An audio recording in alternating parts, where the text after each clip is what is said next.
Halo,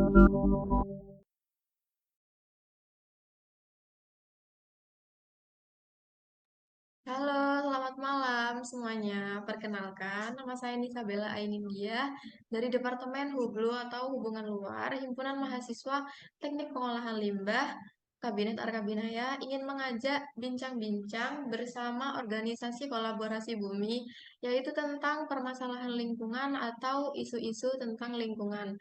Yang mana hal ini juga dibuat untuk memperingati Hari Pohon Sedunia.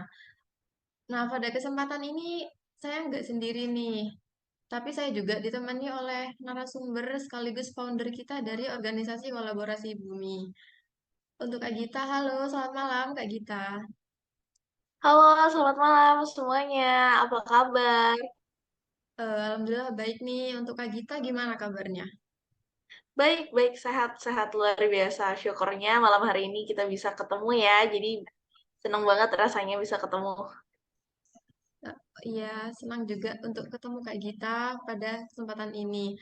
Nah, sebelum memasuki sesi bincang acara ini, eh, terima untuk sesi selanjutnya, apa kita bisa mulai untuk sharing-sharing ya, Kak? Oh, bisa, bisa, bisa. Yuk kita mulai aja. Oke, untuk Kak Gita sendiri kan sekarang lagi menjadi narasumber dan founder dari organisasi kolaborasi bumi. Nah, untuk organisasi kolaborasi bumi Indonesia sendiri ini itu apa ya, Kak? Oke, ya, thank you ya. Jadi, salam kenal semuanya. Saya Gita dari Kolaborasi Bumi Indonesia, gerakan anak muda yang fokus di isu kesehatan dan juga lingkungan, di mana kita percaya dengan langkah bersama kita mau bisa mewujudkan Indonesia yang lebih sehat dan juga bumi yang lebih lestari. Nah, Kolaborasi Bumi Indonesia ini tersebar anggotanya tersebar ya di beberapa daerah di Indonesia, tapi kita mostly sebagian besar kita dari Bali kayak gitu. Oh, kalau gitu organisasinya hebat banget dong. Ini kalau boleh tahu sejarah awal terbentuknya dari organisasi kolaborasi bumi Indonesia ini sendiri itu gimana ya, Kak? Wah, kalau misalnya membahas sejarahnya ya, jadi sebenarnya ini awalnya simple banget. Jadi ini awalnya lahir dari aku dan juga co-founder namanya Salma, di mana kita dulu adalah teman sekelas. Nah, kita ngerasa bahwasannya karena kita dulu educational background-nya itu kesehatan lingkungan ya. Jadi kita merasa bahwa kita banyak banget terpapar isu-isu permasalahan lingkungan gitu awalnya. Dan aku dan Salma ini merasa bahwa kok kayaknya isu ini harus mendapat perhatian lebih ya, terutama di isu lingkungan ini. Nah, akhirnya kita berdua setelah lulus kuliah nih, sepakat untuk mewujudkan mimpi-mimpi kita gimana sih caranya anak muda punya langkah bersama supaya bisa mewujudkan Indonesia yang lebih sehat dan bumi yang lebih lestari. Dan lahirlah kolaborasi bumi. Kayak gitu sih singkatnya ya sejarahnya. Kenapa kita bisa terwujud. Iya. Nah, untuk organisasi kolaborasi bumi ini apa ada kerjasama dengan organisasi lain dari gimana gitu, Kak? Iya, iya, iya. Jadi sesuai dengan namanya, kita memang mengutamakan banget yang namanya kolaborasi untuk menjaga bumi gitu ya. Karena kita percaya dengan langkah bersama kita bisa mewujudkan goals kita ke depannya. Nah, kalau misalnya ditanya organisasi yang kita ajak kerjasama tuh banyak sebenarnya. Kayak kita dari pemerintah, kita pernah sama KLHK, pernah juga sama kemarin sama juga Kementerian Sumber Daya Energi, dan juga kita juga sama NGO dan juga organisasi lingkungan lain gitu. Kita ngadain aktivitas online maupun offline dan itu semuanya rata-rata emang kerjasama dengan berbagai pihak. Kayaknya kayak hari ini kita juga ngobrol nih salah satu bentuk kolaborasi kita gimana caranya anak muda bisa lebih aware terhadap isu lingkungan kayak gitu sih. Berarti udah banyak banget nih Kak ya untuk kerjasamanya. Nah, untuk kolaborasi organisasi kolaborasi bumi ini apa juga menyelenggarakan event-event penting gitu. Contohnya kan kita juga sekarang temanya untuk memperingati Hari Pohon Sedunia. Nah, untuk itu apa ada event-event gitu untuk memperingati suatu suatu hari di sini gitu, Kak. Iya, iya, iya. Jadi kalau untuk biasanya sih kita kalau misalnya ada hari-hari besar kita buat acara ya gitu, baik online maupun offline. Karena kemarin kita semua dirundung pandemi gitulah ya. Jadi sebagian besar kegiatan kolaborasi bumi itu sifatnya hybrid. Jadi kadang kita online, kadang juga kita offline. Nah, kalau untuk Hari Pohon ini yang akan datang di tanggal 21 ini kita bakal ngadain acara online sebenarnya. Jadi kita mau ngadain live Instagram. Kenapa online nih gitu? Jadi karena situasi dan kondisi biasanya tuh kalau offline kita biasanya di Bali ngadain kegiatan lingkungan. Misalnya nih kemarin kita sempat ngadain bersih-bersih mangrove gitu. Jadi kita di hutan mangrove kadang mungkin uh, kita kenal biasanya beach clean up gitu ya, bersih pantai atau enggak bersih kota atau apa, tapi biasanya kalau di mangrove itu jarang banget yang bersih-bersih. Kalau aksi tanam mangrove mungkin sering kita denger ya gitu, tapi kalau untuk bersih mangrove itu sebenarnya banyak banget sih sampah-sampah yang datang dari sungai itu nyangkut di pohon-pohon mangrove. Jadi kayak jarang banget yang membersihkan dan jika kita lihat dengan itu kita nggak sendiri kok, kita bareng organisasi-organisasi yang peduli lingkungan lain gitu yang ada di Bali gitu. Biasanya kita lakukan itu, cuman karena bulan ini adalah bulan-bulan G20 gitu gitu ya kalau untuk di Bali. Jadi kelihatannya untuk adain kegiatan offline itu memang mungkin belum waktu yang tepat gitu. Jadi kita adain online dulu. Semoga nanti bulan depan mungkin kita bisa adain kegiatan offline lagi kayak gitu. Oh gitu, berarti untuk event-eventnya ini banyak banget ya Kak. Tapi untuk tanggal 21 November sekaligus untuk memperingati Hari Pohon Sedunia ini, kita mengadakan dari organisasi kolaborasi bumi ini mengadakan live Instagram. Betul, betul. Kita adain live Instagram nanti. Jangan lupa nonton ya. Iya. Untuk teman-teman yang lain yang nonton podcast ini bisa nonton juga ya. Untuk live Instagramnya itu diselenggarakan kapan ya Kak? Untuk Nah, jamnya biar teman-teman yang lain juga tahu nih.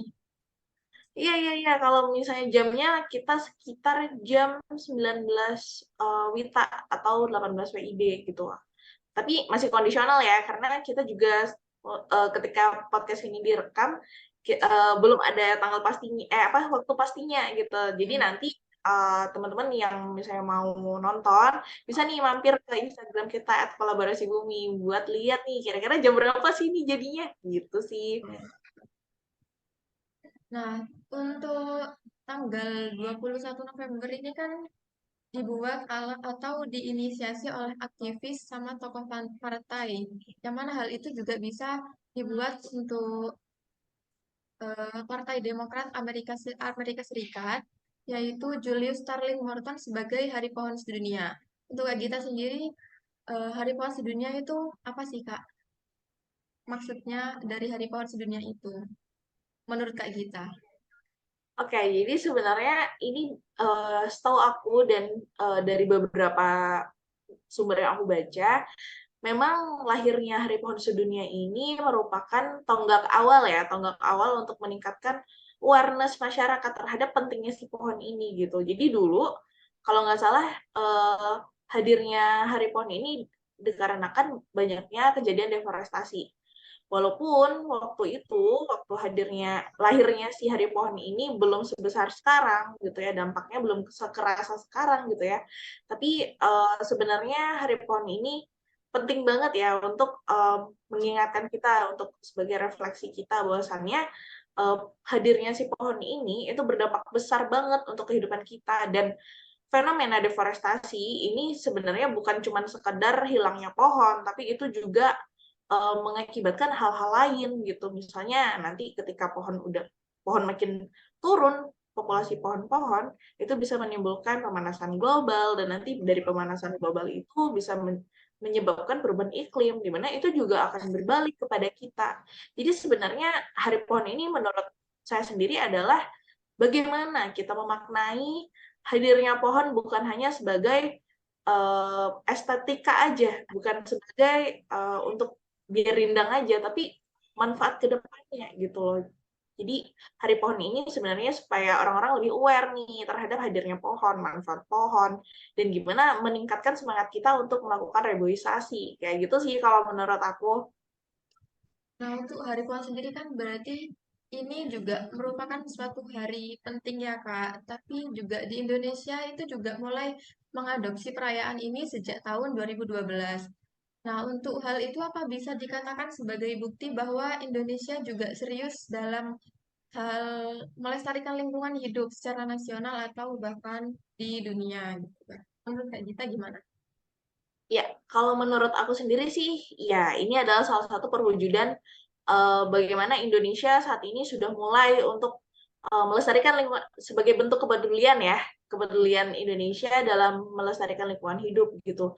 Tapi ya, ada catatannya nih, ini bukan merupakan satu-satunya ya, bukan merupakan satu-satunya bentuk ya. Jadi masih banyak banget yang harus kita perbenahi gitu ya.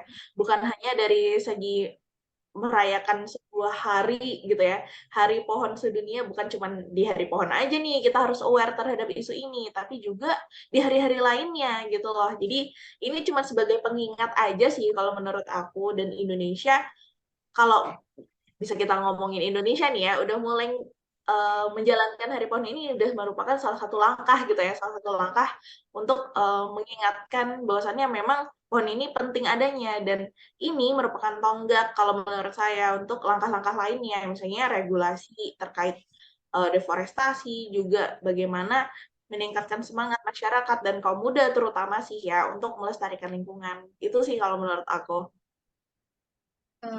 Untuk masalah deforestasi, menurut Kak Gita sendiri, dari tujuan dari peringatan Hari Pohon Sedunia kan udah dipaparkan. Nah, untuk deforestasi atau penebangan hutan di Indonesia ini apa udah cukup diatasi ya, Kak? Oke, kalau kita ngomongin diatasi nih ya, itu sangat banyak dan luas sekali tentu jawabannya. Nah, kalau misalnya secara regulasi sebenarnya udah ada dan bukan hanya Indonesia aja nih, tapi dari dunia juga bahkan dari lingkup terkecil dari Indonesia gitu lah ya bisa dibilang kebijakan daerah tingkat 2 itu udah ada nih tentang deforestasi. Tapi yang menjadi catatan adalah gimana sih kita memaknainya, gimana sih cara kita menjalankannya.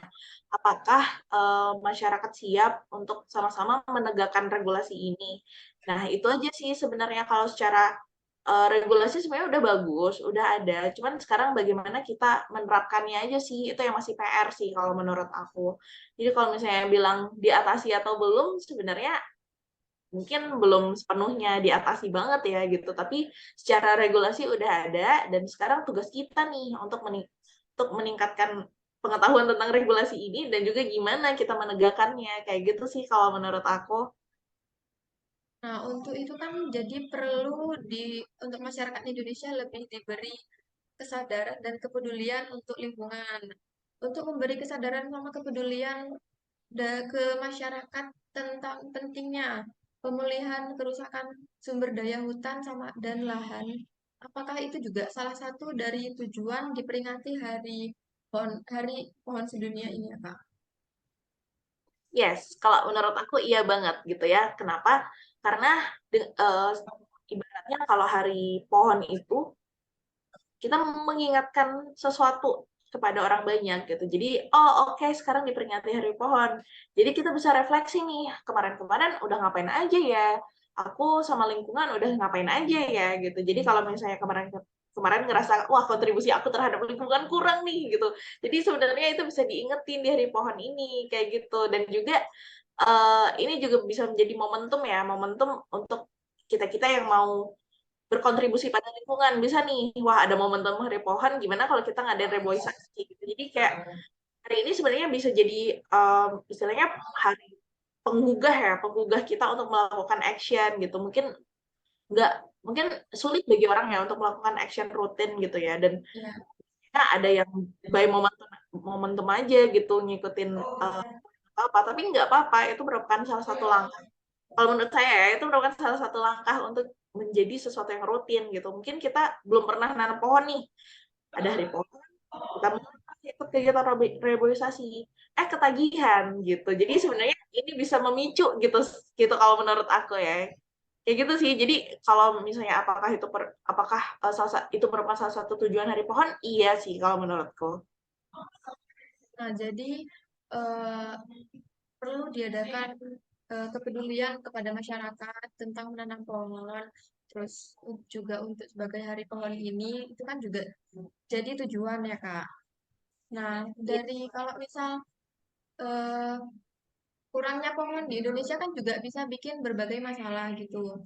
Nah, untuk dilihat juga dari kemampuan pohon untuk nyerap CO2 atau gas karbon dioksida itu juga cara yang efektif untuk mengatasi perubahan iklim. Nah, untuk perubahan iklim ini apa ini cuma untuk menanam pohon cuma satu-satunya cara ya Kak untuk mengatasi perubahan iklim sendiri? Oke. Kalau menurutku, menanam pohon memang adalah salah satu cara untuk mengatasi perubahan iklim, tapi bukan satu-satunya cara gitu. Jadi memang kalau misalnya kita dengar nih, oke, pohon ini bisa menyerap CO2 dan mengurangi emisi karbon dan lain sebagainya. Tapi apakah kita akan selalu mengandalkan pohon aja gitu loh? Kita tuh punya hal yang lebih luas dan hal yang lebih besar dan bisa kita lakukan selain mengandalkan pohon aja. Maksudnya memang pohon itu investasi jangka panjang dan itu efektif banget sih kalau menurut aku ya, karena itu investasi jangka panjang untuk menyerap karbon. Tapi kita punya cara-cara lain juga nih untuk gimana caranya mengurangi emisi karbon. Jadi banyak sekali langkah-langkah. Misalnya nih, kita lakukan gerakan hemat energi. Selain reboisasi loh ya, reboisasi udah nih. Sekarang gimana caranya nih kita mengurangi si karbon ini supaya tidak timbul gitu kan? Masa kita selalu kuratif aja nunggu si pohon ini nyerap karbon, kan kita juga harus preventif dong. Gimana caranya supaya karbon ini nggak timbul gitu. Jadi kita hemat energi gitu. Kalau memang nggak pakai nih misalnya lampu di rumah, kita hal-hal kecil aja deh kita matiin langsung gitu. Misalnya juga keran nih, keran udah penuh baknya nggak usah dihidupin lah, langsung dimatiin aja kayak gitu. Jadi dari hal-hal seperti itu sebenarnya sudah sangat membantu si pohon ini ya, kerja si pohon ini untuk mereduksi karbon gitu sih kalau menurutku. Dan kalau dibilang satu-satunya langkah, enggak. Kita masih punya banyak banget langkah yang bisa kita lakukan, terutama di rumah ya. Dan yang bisa kita lakukan sebagai diri kita sendiri, nggak perlu nunggu momen hari pohon aja nih, gitu. Tiap hari pun kita bisa untuk berupaya menanggulangi si perubahan iklim ini. Kayak gitu sih kalau menurutku.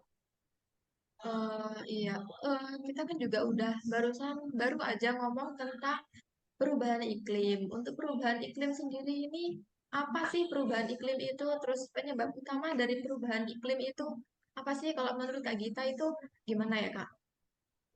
Oke, nah ini kita bahas tentang perubahan iklim ya. Jadi perubahan iklim sesuai dengan namanya ya teman-teman. Perubahan iklim ini adalah perubahan yang secara ekstrim ya dari jadi iklim itu adalah sesuatu yang besar gitu, sesuatu yang luas dan iklim itu eh, ditandai dengan beberapa hal gitu. Jadi sebelum perubahan iklim sebenarnya ya teman-teman itu ada beberapa ciri. Misalnya nih suhu bumi yang makin tinggi, suhu bumi yang makin panas seperti itu. Terus cuaca yang semakin ekstrim. Kemudian banyak hal tersebut menyebabkan berbagai dampak lainnya nih teman-teman sehingga makin lama iklim pun ikut berubah gitu. Dan dampak perubahan iklim besar banget gitu dan ngena ke berbagai aspek kehidupan kayak gitu sih. Jadi sebenarnya perubahan iklim itu adalah perubahan dari iklim yang biasanya menuju ke sesuatu yang berbeda kayak gitu. Dan itu berdampak banyak banget ke aspek kehidupan gitu. Kayak tadi aku singgung tentang cuaca, tentang suhu. Cuaca dan suhu berubah, otomatis pertanian berubah, otomatis banyak misalnya spesies yang berubah dan kayak Banyak gitu. perubahan ya Kak? uh, hal tersebut bisa menimbulkan banyak perubahan di bumi gitu. Jadi uh, itu tadi kalau misalnya aku langsung singgung penyebabnya ya. Kalau menurut aku nih penyebabnya itu sebenarnya balik lagi ke yang tadi kita obrolin di awal, emisi karbon dan itu bisa menimbulkan yang namanya efek rumah kaca. Wah, ini banyak banget Iya istilahnya ya. Kalau betul. teman awam mungkin kayak wah apalagi ini istilahnya banyak banget gitu ya. Tapi simpelnya teman-teman, jadi ini aku langsung obrolin rantai aja ya. Jadi ketika nih kamu menghasilkan karbon, jadi karbon dioksida itu bisa apa namanya menyebabkan terperangkapnya sinar matahari di atmosfer bumi. Nah, jadi sinar matahari ini kan terperangkap nih.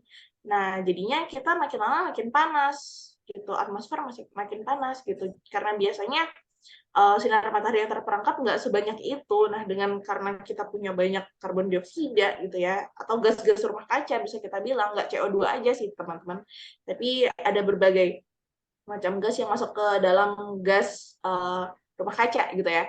Nah, kalau misalnya gas-gas itu menahan sinar matahari, otomatis makin hangat, makin hangat, makin hangat, dan itu menyebabkan suhu rata-rata bumi ini meningkat gitu. Nah, suhu permukaan bumi yang meningkat itu juga menyebabkan hal-hal lain. Misalnya nih, cuaca yang nggak menentu gitu, ada penyakit-penyakit baru yang timbul. Saya badai makin kuat nih. Jadi sekarang kalau misalnya ngelihat banyak badai gitu ya, itu juga salah satu perwujudan dari uh, si apa global warming ini gitu. Terus es di kutub mencair dan lain sebagainya. Itu sih sebenarnya yang dampak-dampak yang dihasilkan. Dan kalau misalnya pemanasan global ini dibiarkan aja begitu saja tanpa kita melakukan apa-apa, itu bisa menyebabkan perubahan iklim gitu. Jadi sebenarnya berantai gitu teman-teman. Mungkin kita kira oh cuma ngeluarin CO2 aja nanti juga bisa diserang pohon gitu kan. Iya, Iya, satu orang ngomong gitu itu iya, tapi kalau seluruh manusia di bumi ngomong kayak gitu, wah repot juga ya. Akhirnya itu bisa menyebabkan perubahan iklim kayak gitu. Jadi kalau ditanya perubahan iklim itu apa ya, itu adalah efek efek hasil rantai dari aktivitas manusia yang membuat uh, gas rumah kaca, kemudian efek rumah kaca, habis itu pemanasan global dan di akhirnya dan berujung pada perubahan iklim kayak gitu sih. Jadi ceritanya ya, kalau misalnya kita singgung sekarang gitu. iya. Jadi untuk perubahan iklim kan juga bisa bikin naiknya suhu bumi. Nah, untuk kenaikan suhu bumi itu kan nggak hanya berdampak dari temperatur bumi. Untuk naik kan nggak hanya berdampak dari naiknya temperatur bumi, tapi juga bisa merubah sistem iklim. Yang mana kalau merubah sistem iklim itu juga bisa mempengaruhi dari beberapa aspek perubahan alam dan kehidupan manusia.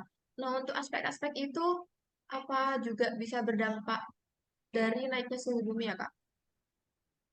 Yes, betul betul betul. Jadi kalau kita lihat lebih dalam gitu ya, menaiknya suhu bumi itu kayak tadi yang aku singgung ada beberapa aspek yang kena gitu ya. Tapi kalau misalnya kita lihat lagi gitu ya, kenaikan suhu bumi itu membuat perubahan cuaca juga gitu ya. Itu banyak aspek lainnya teman-teman, nggak cuma perihal kesehatan sama lingkungan saja, tapi juga ekonomi. Misalnya ini ada gagal panen, ada hama, dan lain sebagainya, ada kekeringan, dan kalau misalnya hal itu terjadi, kita jadi pasokan pangan jadi menipis, muncullah kelaparan, muncullah kemiskinan gitu. Jadi kalau misalnya teman-teman mengira isu climate change atau perubahan iklim ini cuma isu lingkungan atau kesehatan, itu salah besar teman-teman, karena ini bisa menimbulkan isu-isu lainnya gitu. Jadi bisa menimbulkan kelaparan, bisa menimbulkan kemiskinan, kekeringan, bukan cuma itu, kita juga bisa ini juga bisa menimbulkan kepunahan satwa-satwa di bumi. Misalnya nih, kayak misalnya di Kutub Utara, sekarang kan kita lihat es pada mencair nih. Bagaimana sih jadinya satwa yang ada di sana gitu ya. Belum lagi misalnya satwa-satwa yang memang terbilang langka dan memang peka terhadap suhu gitu ya. Jadi perubahan suhu walaupun menurut kita cuma 0,0, aja, tapi itu berdampak besar loh sama apa yang terjadi di bumi ini kayak gitu sih. Jadi dampaknya besar banget gitu. Dan itu semua juga karena pemanasan global kalau menurut aku sih. Berarti untuk dampaknya ini nggak hanya ke aspek lingkungan aja, jadi ke manusia juga besar banget ya Kak dampaknya kayak kelaparan, itu semuanya juga benar-benar bermasalah banget gitu. Nah, untuk selain dari perubahan iklim kan juga kita perlu diketahui untuk dampak buruk kurangnya penghijauan di kota. Nah, itu kan juga dampak buruk dari kurangnya penghijauan di kota juga bisa menyebabkan pencemaran udaranya meningkat. Nah, untuk penghijauan sendiri itu apa bisa menjadi salah satu solusi untuk permasalahan itu ya, Kak? Kalau misal eh, bukan menjadi solusinya, menurut Kak kita tuh solusi apa aja sih untuk menangani dari permasalahan-permasalahan itu? Oke, ya kalau menurut aku nih, apa namanya, penghijauan itu sebagai solusi untuk mengurangi pencemaran udara itu iya benar. Karena seperti tadi yang kita bicarakan kan, jadi si pohon ini kan kemampuan untuk mereduksi CO2 gitu lah ya. Jadi karena dia menyerap CO2 dan mengeluarkan oksigen. Jadi itu apakah itu solusi? Iya. Jadi penghijauan itu memang solusi. Tapi kembali lagi, apakah kita akan selamanya bergantung sama kemampuan si pohon aja gitu loh. Jadi kalau misalnya kita bicara tentang penanggulangan kan kita bisa bilang ada preventif, ada kuratif. Preventif kita mencegah dulu gimana caranya supaya si emisi karbon ini atau pencemaran udara ini nggak terbentuk gitu ya. Jadi kalau misalnya kuratif tadi mungkin kita bisa reboisasi, kita bisa tanam pohon, jadi nanti pohonnya menyerap gitu ya. Cuman nggak cuman itu saja, kita juga harus melakukan langkah-langkah lainnya gitu yang terutama bisa kita Iya, lakukan di rumah. Itu tuh bisa dengan misalnya kalau misalnya jarak dekat nggak usah deh kita naik misalnya kendaraan pribadi atau bermotor gitu ya. Kita bisa ganti dengan naik sepeda atau jalan kaki, terus kita melakukan hemat energi gitu ya. Terus juga apa namanya? Kita menyebarkan awareness juga ke orang-orang gitulah ya. Jadi biar langkah ini bisa kita lakukan nggak cuma di diri kita aja, tapi juga di orang lain juga gitu. Jadi kalau misalnya kita ngomongin apakah ini langkah yang tepat, menanam pohon gitu ya untuk mengurangi pencemaran udara iya tepat gitu. Tapi dengan catatan harus diimbangi juga dengan hal-hal yang lain kayak gitu sih. iya betul. Oke, dari permasalahan-permasalahan itu kan juga ada kenaikan suhu, terus dari perubahan iklim itu juga bisa menyebabkan permasalahan lain. Itu contohnya pemanasan global. Nah, pemanasan global kan juga jadi masalah dari bumi ini sendiri. Untuk akhir-akhir ini tuh kayak bermasalah banget tentang pemanasan global juga di berita-berita juga udah banyak ditayangkan. Nah, untuk pemanasan global sendiri itu apa sih, Kak? Dan untuk pemanasan global itu juga mulai kapan hal ini dikhawatirkan? Gitu.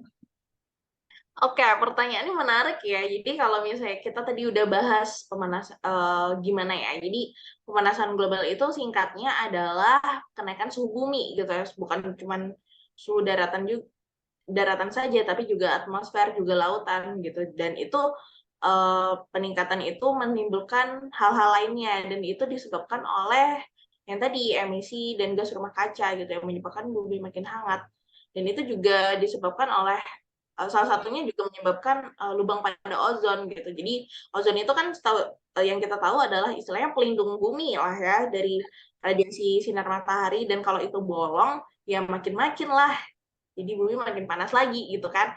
Nah, itu kurang lebihnya pemanasan global. Mungkin biar teman-teman ada bayangan dari tadi ngomong pemanasan global apa sih gitu kan.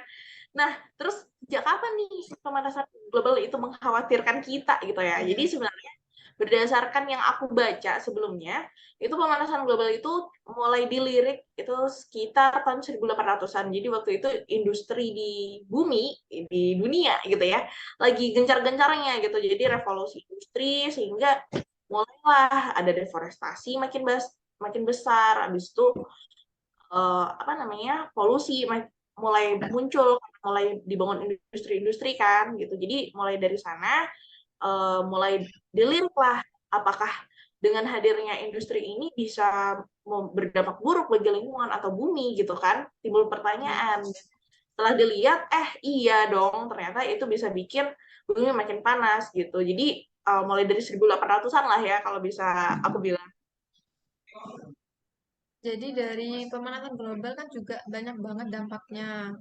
Nah, untuk menurut Kak Gita sendiri itu kan juga eh, kita kan juga bisa menanam pohon. Terus selain itu kan juga ada ruang hijau, ruang terbuka hijau atau yang disingkat sebagai RTH. Nah, untuk Kak Gita sendiri, peran penting dari ruang terbuka hijau di perkotaan atau di pusat perbelanjaan yang mana itu kan banyak menjadi sumber atau sarana hiburan. Nah, terus juga bisa untuk pelepas jenuh. Nah, untuk Kak Gita sendiri ini, untuk peran ruang terbuka hijau di perkotaan juga mendominasi ya, Kak? Apa mendominasi sebagai sarana hiburan dan juga pelepas jenuh. Juga untuk di Indonesia sendiri, apa udah cukup populer dengan adanya ruang hijau terbuka ini? Atau mungkin bisa dijelaskan tentang ruang hijau terbuka ini apa? Oke, oke. Ya, jadi kalau ngomong Indonesia nih ya, Indonesia tuh kan luas banget dan juga sangat beragam gitu. Mungkin kalau misalnya ruang terbuka hijau di Indonesia itu, mungkin aku bilang terlalu apa ya?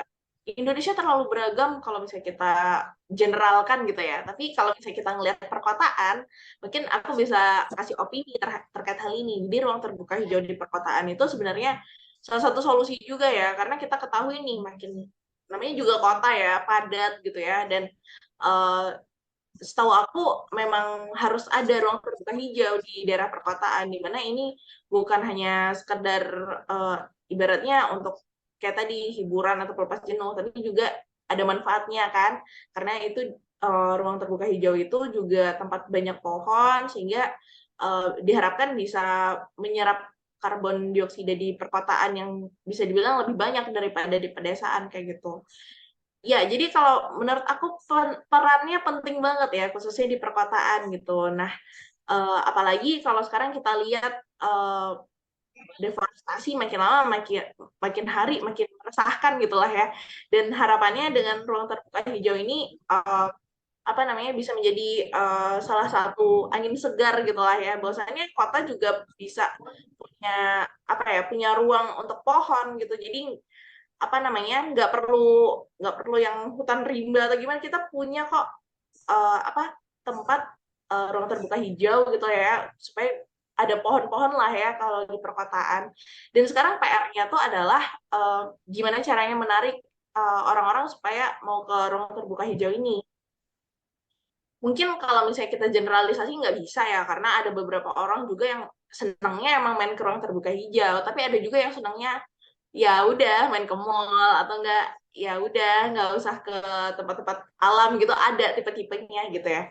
Sekarang gimana PR kita nih sebenarnya adalah gimana caranya branding si ruang terbuka hijau ini supaya at least masyarakat tuh tahu nih ada nih ruang terbuka hijau yang bisa kalian manfaatkan gitu lah ya misalnya ya untuk jalan-jalan lah untuk lihat-lihat untuk apa namanya untuk jogging lah apalah gitu jadi seenggaknya biar tahu dulu gitu karena ada yang ngerasa oh ya udah ruang terbuka hijau ya udah cuman taman aja udah gitu jadi nggak ada hal menarik di sana tapi ketika kita branding si ruang terbuka hijau ini menjadi apa menjadi tempat nongkrong nongkrong lagi tempat yang asik untuk orang-orang datang ke sana gitu aku yakin sih orang-orang akan lebih antusias dengan hadirnya ruang terbuka hijau ini dan semoga ketika orang-orang memang udah antusias dengan ruang terbuka hijau ini makin bisa dibuka ruang terbuka hijau yang lain jadi makin banyak kayak gitu sih. Semoga itu PR kita ke depan ya teman-teman, Ya, terutama anak muda nih gitu. Jadi iya betul. iya gimana caranya supaya makin banyak ruang terbuka hijau gitu. Jadi bukan dampaknya buat kita-kita aja, buat tempat melepas jenuh aja, tapi juga untuk lingkungan sendiri. Jadi untuk ruang terbuka hijau sendiri ini kan juga penting banget.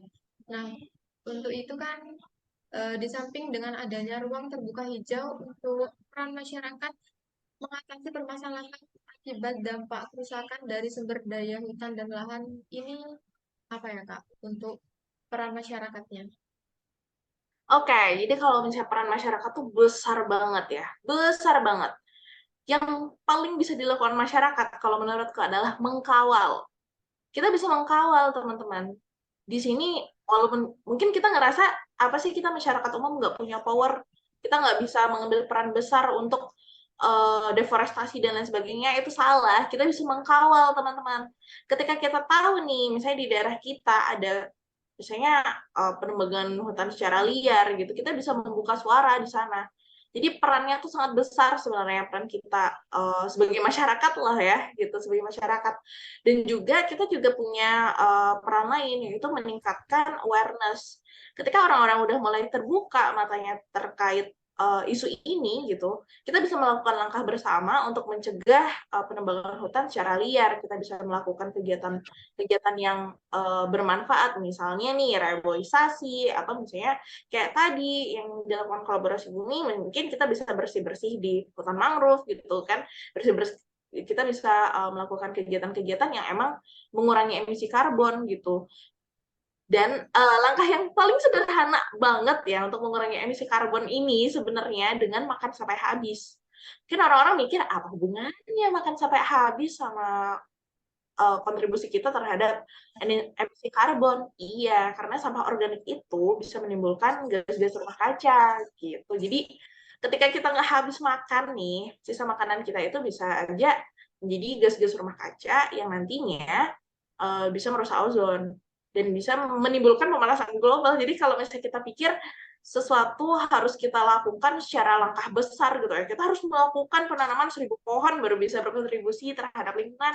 Enggak, teman-teman, dengan makan sampai habis aja tuh udah merupakan salah satu langkah, tapi kalau dilakukan oleh orang banyak itu besar banget, manfaatnya kerasa banget, kayak gitu sih kalau menurutku. Jadi peran kita sebagai masyarakat sangat besar ya untuk isu ini, terutama uh, meringankan tugas si pohon-pohon ini untuk mereduksi CO2 gitu sih. Baik, jadi dari peran masyarakat kan juga banyak begitu. Terus dari kita juga berarti dari teman-teman nih juga bisa mulai untuk makan sampai habis gitu untuk mengurangi dari permasalahan lingkungan yang lain.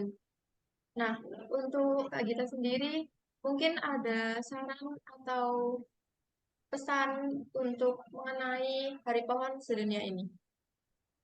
Oke, teman-teman semua, jadi gunakan momentum Hari Pohon Sedunia ini sebagai langkah awal kita untuk berkontribusi kepada lingkungan. Nggak perlu yang langkah langsung besar gitu ya. Jadi langkah kecil aja yang bisa kita lakukan di rumah, mulai dari hemat energi, kemudian makan sampai habis yang kayak tadi kita obrolin, dan menyebarkan pesan-pesan lingkungan kepada keluarga kita, kepada lingkungan sekitar kita, itu bisa kita lakukan dengan momentum hari ini, yaitu Hari Pohon Sedunia gitu. Jadi semuanya gunakan momentum ini untuk mulai melakukan kebaikan dan aksi positif untuk lingkungan. Kayak gitu sih. Oke, jadi dari teman-teman jangan sampai lupa untuk saling mengingatkan ke teman-teman sekitar atau mungkin ke saudara-saudara, ke siapapun itu untuk tetap melestarikan lingkungan ini supaya juga nggak terjadi kayak pemanasan global, terus perubahan iklim, juga untuk yang lain, pokoknya untuk semua permasalahan lingkungan ya Kak. Nah, untuk pertanyaan terakhir nih Kak, untuk yang berkaitan dengan organisasi dari Kak Gita sendiri, yaitu Organisasi Kolaborasi Bumi Indonesia. Untuk cara dan persyaratan untuk bergabung ke dalam organisasi itu gimana sih Kak? Mungkin dari teman-teman banyak yang tertarik nih untuk gabung ke sana. Ya, thank you. Jadi, uh, kalau teman-teman tertarik untuk join gerakan kita, yaitu di Kolaborasi Bumi Indonesia, bisa banget teman-teman. Jadi, biasanya kita buka open recruitment. Jadi, nanti teman-teman tinggal daftar di sana. Dan itu biasanya sekitaran bulan depan sih, bulan depan. Jadi, Desember awal tahun gitu ya, kita buka rekrutmen lagi. Dan syaratnya nggak susah kok. Yang penting teman-teman itu peduli terhadap lingkungan, kemudian siap untuk melakukan aksi nyata kepada lingkungan, dan siap untuk mewujudkan goals kita, yaitu mewujudkan Indonesia yang lebih sehat dan bumi yang lebih lestari. Jadi teman-teman, terutama yang masih mahasiswa, itu bisa banget untuk join organisasi kita gitu. Nanti ada apa-apa atau misalnya mau ajak kita kerjasama pun nggak apa-apa gitu. Jadi tinggal reach out aja. Kita open banget kok terhadap kolaborasi. Itu sih. Oke, jadi sesuai dengan namanya ya Kak, Organisasi Kolaborasi Bumi. Gitu untuk teman-teman dari yang nonton kegiatan sharing ini mungkin bisa mulai bergabung ke Organisasi Kolaborasi Bumi ini seperti apa yang dikatakan sama Kak Gita. Nah, oke, jadi dari serangkaian kegiatan-kegiatan sharing ini semoga banyak teman-teman yang terinspirasi ya Kak. Terus untuk Kak Gita sendiri juga terima kasih untuk ilmunya, untuk juga untuk pengalamannya yang juga dibagikan kepada kami. Semoga semua ilmu-ilmu yang udah diberikan kepada kita juga bisa bermanfaat ke depannya ya Kak. Terutama untuk dalam hal permasalahan lingkungan ini. Saya juga selaku moderator, yaitu Nisabella Ainindya, memohon maaf jika terdapat kekurangan atau kesalahan yang disengaja ataupun tidak disengaja. Terima kasih ya, Kak Gita. Terima kasih juga teman-teman hari ini sudah diundang. Senang banget bisa sharing sama teman-teman, bisa belajar bersama di sini. Semoga nanti di lain kesempatan kalau misalnya teman-teman mau ngundang kolaborasi bumi lagi, bisa banget. Nanti tinggal reach out kita ya di Instagram @kolaborasi bumi. Thank you. Ya, terima kasih juga, Kak Gita. Selamat malam. Selamat malam semuanya.